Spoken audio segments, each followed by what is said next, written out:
Hello everyone, நம்ம எங்கே வந்திருக்கோம்னு பார்த்தீங்கன்னா குரு ஸ்கூல்னு ஒரு ஸ்கூலில் வந்திருக்கோம். இது மணப்பாறைன்ற. ஆக்சுவலி இந்த ஸ்கூலில் பார்த்தீங்கன்னா என்ன நடந்திருக்குன்னா, ஒரு 4th ஸ்டாண்டர்ட் படிக்கிற ஒரு பொண்ணை இந்த பிரின்ஸிபலோட ஹஸ்பண்ட் வந்துட்டு அப்யூஸ் பண்ணிட்டாங்க, ரேப் பண்ணிட்டாங்கன்னு சொல்லி கேள்விப்பட்டேன். உள்ளே காட்டுறேன். போலீஸ்கிட்ட கேட்கலாமா? ஏன்னா உள்ளே வீடியோ பண்ண பர்மிஷன் தருவாங்களான்னு தெரியல. கதவு ஜன்னல்லாம் பார்த்தீங்கன்னா ஸோ நம்ம இங்கேருந்து கிளம்பியாச்சு. பட் தென் வந்து எனக்கு என்ன ஒரு கவலை அப்படின்னா, இருக்கீங்கன்னா குழந்தைங்களா பாருங்கள். வந்து இப்படி குட்டி பசங்க குழந்தைங்களாம் இது பண்ணுறீங்க அப்படின்னா உங்களுக்கு ஒரு இதுன்னு கேட்குறேன். எனக்கு ஒன்றும் புரியலைங்க. கேள்வி கேட்க போன பப்ளிக்கில் இருக்கிற ஒரு சில பேரும் வந்து அக்யூஸ்டு தான். அவங்களும் ஒன்றும் நல்லவங்க அப்படிலாம் கிடையாது.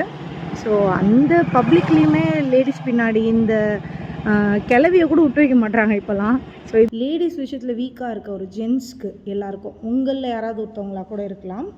ஸோ அவங்க எல்லாருக்கும் நான் சொல்ல வர்றது என்னன்னா, கை வைக்கிறதுக்கு முன்னாடி கொஞ்சம் ஃப்யூச்சரில் என்ன நடக்க போகுது, உங்கள் பேர் எவ்வளோ டேமேஜ் ஆக போகுது அப்படின்னு கொஞ்சம் 4 பேரண்ட்ஸ் ஏதாவது ஒன்று முடிச்சு விட்டாங்கன்னு வச்சுக்கோங்களேன், அதுக்கப்புறம் ஆட்டோமேட்டிக்காக பயம் வருங்க. அதாவது நம்மளை சுற்றி வந்து ஃபுல்லாக கொலைக்காரங்களாக இருக்கானுங்க. உண்மையை சொல்லணுன்னா இந்த ஒரு வீக்கில் மட்டும் பார்த்தீங்கன்னா ஒரு 1000-2000 கேசஸ் கிட்ட ரேப் கேசஸ், அப்யூஸ் கேசஸ். இந்த வேலூரில் பார்த்தீங்கன்னா ஒரு ப்ரெக்னென்ட் லேடியை வந்து பாலியல் துன்புறுத்தலுக்கு ஆளாக்கி அது அவங்க அக்செப்ட் பண்ணலன்னொடனே வெளியில் தள்ளிட்டாங்க. இதெல்லாம் என்னங்க, ஏன் இப்படி அசிங்கமாக இல்லையாங்க? அது வாயில் பேட் வேர்ட்ஸ் வந்துட போகுது எனக்கு.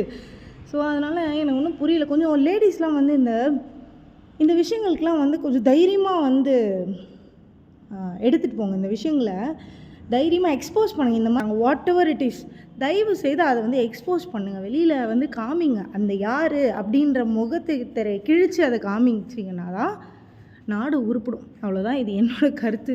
எனக்கு ரொம்ப இந்த இன்சிடெண்ட்லாம் பார்க்க இது என்னடா வந்து இந்த ஆட்சியில் வந்து நாடு நாசமாக போயிட்டுருக்கேன்ற மாதிரி எனக்கு ஒரு பதட்டம் வருது.